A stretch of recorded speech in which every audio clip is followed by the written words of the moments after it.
চিৰন্তন যুৱক সংঘৰ লোক যিসকল সদস্যসকলৰ সৈতে আমি কথা বতৰা পাতিম। ভাষাৰে ক'ব নোৱাৰে, ভাষাৰে ক'ব নোৱাৰে।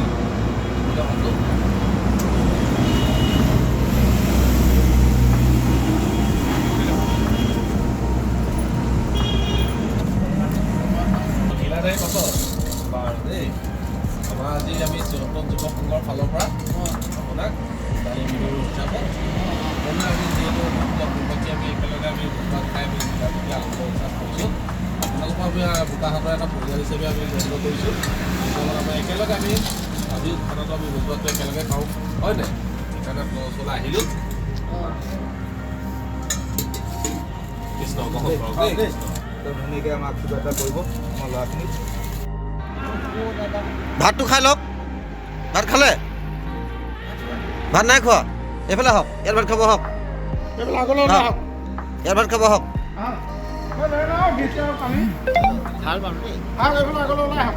আহক ভাত খাব, ইয়াত ধুনীয়াকৈ বহি পেলাই ভাত খাব আহক। এই ইয়াত শুই আছে, আপুনি ইয়াতে শুব পাৰে। আহক। জনাইছোঁ লগতে আমাৰ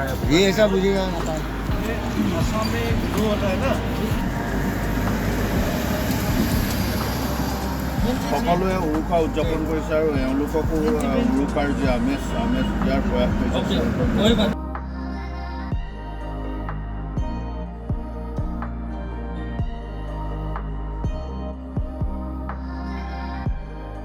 হয়, আজি আমাৰতো এটা অসমৰ কাৰণে, আমাৰ অসমীয়া জাতিৰ কাৰণে এটা পবিত্ৰ দিন।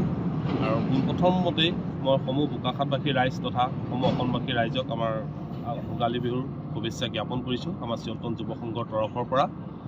আমি আজি যিহেতু অসমবাসীৰ সমূহ ৰাইজে প্ৰত্যেক ঘৰ মানুহে প্ৰত্যেকজন সদস্যই নিজৰ ঘৰতে হওক বা নিজৰ চুবুৰীতে হওক বা নিজৰ গাঁৱে একলগ হৈ একেলগে আমাৰ মিলা প্ৰীতিৰে ভোজ ভাত খোৱা এটা প্ৰথা আমাৰ পূৰ্বৰ পৰা চলি আহিছে আৰু সেইটো আজিও অক্ষুণ্ণ আছে আৰু তেনেকৈ ধৰণেই আজি চলি আহিছে। কিন্তু আমাৰ পদপথত যিসকল আমাৰ ব্যক্তি আমাৰ আছে, সেইসকলৰ পূৰ্বতে এখন সংসাৰ আছিলে। পূৰ্বতে তেওঁলোকৰ এখন সংসাৰ বা তেওঁলোকেও আগতে এনেকুৱা ধৰণৰ এটা পৰম্পৰাৰে মিলা প্ৰীতিৰে ভোজ ভাত বা তেওঁলোকে এটা আনন্দ উল্লাস কৰি আহিছিলে। কিন্তু আজিৰ যুগত তেওঁলোকৰ সেইটো এটা ব্যতিক্ৰম হৈ আছে। কিবা কাৰণত তেখেতসকলে আজি পদপথত আহিবলগীয়া হ'ল। কিন্তু আমি এতিয়া নিজে ভাবিছোঁ, চিৰন্তন যুৱ সংঘৰ সদস্যসকলে আমি ভাবিলোঁ যে আমি সঁচাকৈ সেইটো যে আমি নিজে আমি মিলা প্ৰীতিৰে যেতিয়া ভোজ ভাত খাইছোঁ, আমি সকলোৱে নিজে আনন্দ উল্লাস কৰিছোঁ।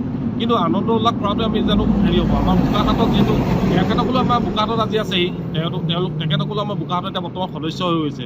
কাৰণ সেই সদস্যসকলটোতো আমাৰতো ব্যতিক্ৰম হৈ আছে। তেওঁলোকতো আমাৰতো কোনো আনন্দ উল্লাসত আমাৰ লগত জড়িত নাই বা কাৰো লগত জড়িত হ'ব পৰা নাই। তেওঁলোকৰ কাৰণ এখন নিজা ঘৰ নাই। তেওঁলোকে যি জেগাতে থাকে সেই জেগাই হৈছে তেওঁলোকৰ আপোন, কাৰণ সেই জেগাখনেই হৈছে তেওঁলোকৰ নিজৰ ঘৰ।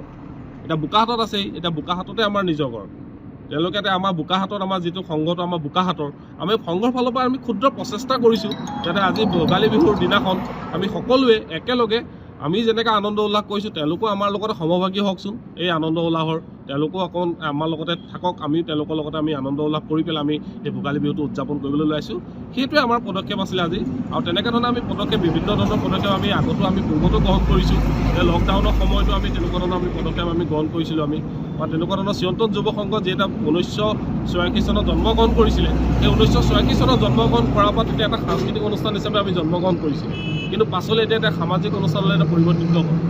সেই সামাজিক অনুষ্ঠানটো যাতে আমি সমাজৰ হকে আমি কাম কৰিবলৈ আমি চেষ্টা কৰিছোঁ, বা কিমানটো সফল হৈছোঁ আমি নাজানো। সেই ভগৱন্তই আশীৰ্বাদ কৰক, আমাৰ বোকাখাটবাসী ৰাইজে সহযোগ কৰক, অসমবাসী ৰাইজে আমাক সহযোগ কৰক। আমি তাৰে কামনা কৰিছোঁ যাতে সকলোৱে আমাক আশীৰ্বাদ কৰি আমাক যাতে এনেকুৱা সামাজিক কৰ্মত আমি সামাজিকৰ হকে সমাজৰ হকে আমি যাতে আগবাঢ়ি যাব, আমি কৰ্ম কৰি যাব পাৰোঁ। তাৰ কাৰণে সকলোৱে আশীৰ্বাদ কৰক, আমাক আশীৰ্বাদ দিয়ক।